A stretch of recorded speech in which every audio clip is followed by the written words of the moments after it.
YCP MLC Duvvada Srinivas ఇంటి ఎదుట కూతుళ్లే మౌన పోరాటానికి దిగడం కలకలం రేపింది.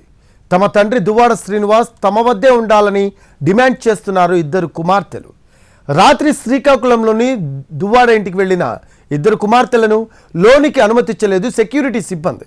దీంతో వారు గేటు బయట కారులో చాలాసేపు ఉండిపోయారు. తమ తండ్రి మరో మహిళతో కలిసి ఉంటున్నారని, ఆమె ట్రాప్లో పడ్డారని ఆరోపిస్తున్నారు దువ్వాడ శ్రీనివాస్ కుమార్తెలు.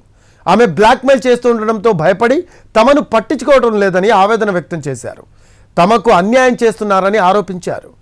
ఎన్నికలకు ముందు కూడా దువ్వాడ ఇంటి వ్యవహారం రచ్చకెక్కింది. టెక్కలి అసెంబ్లీ సీటును దువ్వాడకిస్తున్నట్లు వైసీపీ అధినేత జగన్ ప్రకటించారు. ఆ తర్వాత దువ్వాడ శ్రీనివాస్ భార్య వాణి కొంతమందితో కలిసి జగన్ను కలిశారు.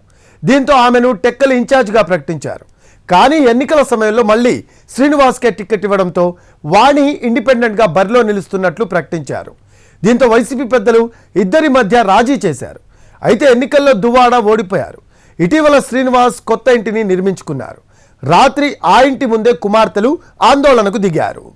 తమ తండ్రి దువ్వాడ శ్రీనివాస్ తమ వద్దే ఉండాలని, తమ కుటుంబం అంతా కలిసే ఉండాలని కోరుకుంటున్నామంది దువ్వాడ శ్రీనివాస్ వాణి దంపతుల పెద్ద కుమార్తె హైందవి. తమ తండ్రి మరో మహిళ ట్రాప్లో పడి తమని దూరం పెట్టారని ఆరోపించింది. తండ్రికి ఫోన్లు చేసినా, మెసేజ్లు పెట్టినా స్పందించడం లేదని, అందుకే మాట్లాడేందుకు ఇంటికి వెళ్ళామని చెబుతున్న హైందవితో మా correspondent V S Naidu face to face. MLC Duvvada కుటుంబం ఇష్యూ మరోసారి రచ్చగా మారింది. ముఖ్యంగా గత ఎన్నికల సమయంలో కూడా ఏదైతే దువ్వాడ వాణి జడ్పీటీసీగా ఉన్నారో ఆమె కూడా నేను భర్తపై పోటీలో ఉంటానని ఆ సంచలనంగా మారినటువంటి ఇష్యూ మనకు తెలిసింది. అయితే గత అర్ధరాత్రి ఏదైతే దువ్వాడ శ్రీనివాస్ ఇంటి ముందు తన పిల్లలు వెళ్ళి ఉన్నటువంటి ఘటన మనకి చూసాం. అసలు ఇంతకీ వాళ్ళ తండ్రి గారి దగ్గరికి వెళ్ళి వాళ్ళ పిల్లలు ఏం చెప్పాలనుకున్నారు, అసలు ఏం జరిగింది, ఎందుకు ఆ పరిస్థితి వచ్చిందనేది అడిగి తెలుసుకుందాం. హైందవి గారు ఉన్నారు, పెద్దమ్మాయి. అమ్మ చెప్పండి రా, ఏం జరిగింది అసలు? నిన్న రాత్రి ఎందుకు వెళ్లాల్సి వచ్చింది? నిన్న రాత్రి అనే కాదు, యాక్చువల్లీ మేము ముందు నుంచి కూడా చాలా మెసేజెస్ చేస్తున్నాం, కాల్స్ చేస్తున్నాం. ఆవిడెవరో ఇల్లీగల్గా ఉంటుంది. ఆమెకి మా డాడీకి మ్యారేజ్ ఏం అవ్వలేదు, అండ్ మా మమ్మీకి మా డాడీకి డివోర్స్ ఏం అవ్వలేదు. అండ్ ఆవిడ వచ్చిన తర్వాత మా డాడీ ఏంటి అంటే, మేము అడిగాం ఎందుకు ఆవిడతో ఏంటి అవసరమా, ఇది కరెక్ట్ కాదు కదా అన్నట్టు మేము మా డాడీని అడిగాం. మా డాడీ అప్పటి నుంచి మమ్మల్ని అవాయిడ్ చేశారనమాట. మా కాల్స్ కానీ మా మెసేజెస్ కానీ ఇవన్నీ లిఫ్ట్ చేయడం మానేశారు. ట్రై చేసాం అలాగే కాల్స్లోని మెసేజెస్లోనే. తర్వాత పలాస ఒకసారి వెళ్ళాం వినాయక చవితి అప్పుడు. నేను మా డాడీకి మెసేజ్ చేశాను, నేను ఇలా వస్తున్నాము, మమ్మీ లేదు అప్పుడు, మేము వస్తున్నాము, ఇలా నేను కలుద్దాం అనుకుంటున్నాము అని అంటే ఏం రిప్లై ఇవ్వాల. అయితే సరే అని చెప్పి మేము లోపలికి వెళ్ళినప్పటికీ వాళ్ళు ఫస్ట్ డోర్స్ తీయలేదు. మా డాడీ వాళ్ళ థర్డ్ బ్రదర్ వాళ్ళు డోర్స్ ఏం తీయలేదు, అన్నీ లాక్ చేసుకుని ఉన్నారు. మేము మా డాడీని కలవడానికి వచ్చాము, ఆయనతో మాట్లాడడానికి వచ్చామంటే మీకు ఆయనతో మాట్లాడే రైట్ లేదు. మా డాడీతో మాట్లాడడానికి మాకు రైట్ లేకపోవడం ఏంటి? వాళ్ళ పిల్లలకి అతనితో మాట్లాడే రైట్ ఉండదా? వాళ్ళ పిల్లలైతే ఇలాగే చేస్తారా? అంటే మా మీద నెగిటివిటీ స్ప్రెడ్ చేస్తారంటే మేమేదో వచ్చి వాళ్ళని ఏదో, ఇద్దరు ఆడపిల్లలు అటాక్ ఎలాగిస్తారు? మేమేదో అటాక్ ఇచ్చినట్టు, మేమేదో అన్నట్టు. వాళ్ళ మదర్ వాళ్ళ బ్రదర్ మా మీద అటాక్ ఇచ్చారు, మేం కాదు. ఆయన అయితే రాజకీయంగా ఆవిడ కార్యకర్తగా వచ్చారు, మాతో పాటు కార్యకర్తగా ఉంటున్నారు, ఇది అంతా కూడా అపోహ అన్నట్టుగా కూడా మీతో పాటు ఉన్నటువంటి ద్వితీయ శ్రేణి లీడర్స్ కానీ వాళ్ళు కూడా చెప్తున్నారు. మీ డాడీ కూడా కొన్నిసార్లు చెప్పినటువంటి పరిస్థితి. దీన్ని ఏ విధంగా చూడాలి?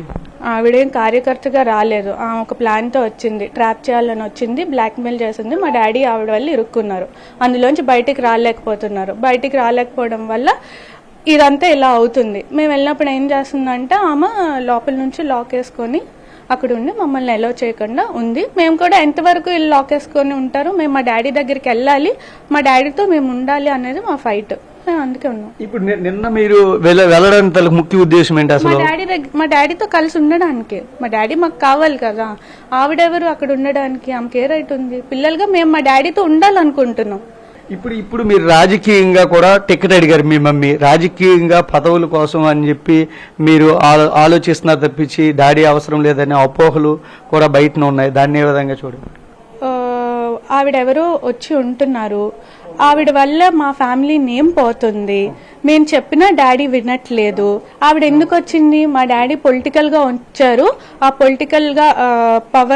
పొలిటికల్ పవర్ యూజ్ చేసుకొని ఆమె చాలా ఏమంటారు లైక్ ఇల్లీగల్గా చాలా ఇది చేసింది ఆమె. ఇప్పుడైనా మీ డాడీకి కానీ మీరు కానీ మీ ప్రజలకు కానీ మీకున్నటువంటి కార్యకర్తల బలవంతో కార్యకర్తలకు కానీ ఎవరికైనా ఏం చెప్పాలనుకుంటున్నారు? మీ డాడీకి ఏం చెప్పాలనుకుంటున్నారు? మా డాడీకి ఏం చెప్పాలనుకుంటాను, ఆయనకి 60 years, ఆయనకి తెలియరా ఏది రైటో ఏది రాంగో. పిల్లలుగా మా డాడీ అంటే మాకు ఎంత ఇష్టమో ఆయనకు కూడా తెలుసు. అండ్ ఆమె రైట్ పర్సన్ కాదని కూడా మా డాడీకి తెలుసు. ఇవన్నీ తెలుసు కూడా ఆమె ఏదో బ్లాక్మెయిల్ చేస్తున్నానో ఏమో చేస్తున్నానో అలా ఉండిపోవడం కరెక్ట్ కాదు. మీరు ఇప్పుడు ఏ విధంగా సఫర్ అవుతున్నారు? ఏ విధంగా అంటే ఇప్పుడు దువ్వాడ శ్రీనివాస్ పిల్లలు అని ఎక్కడైనా తెలిసింది అనుకోండి, ఏమొస్తుంది? ఆవిడెవరినో తెచ్చుకొని ఆయన ఉంటున్నాడంట, వీళ్ళు వేరేగా ఉంటున్నారంట. అండ్ మా సిస్టర్ ఉంది, తనకి మ్యారేజ్ అవ్వాలి, ఇలా అయితే తనకి మ్యాచెస్ ఎలా వస్తాయి? ఇవన్నీ ఎఫెక్ట్ అవ్వవా తన మీద? ఇది ముఖ్యంగా ఏదైతే దువ్వాడ శ్రీనివాస్ పెద్ద కుమార్తె చెప్తున్నారు. చంద్రపర్సం సురేష్తో విఎస్ నాయుడు, ఎన్టీవీ, శ్రీకాకుళం.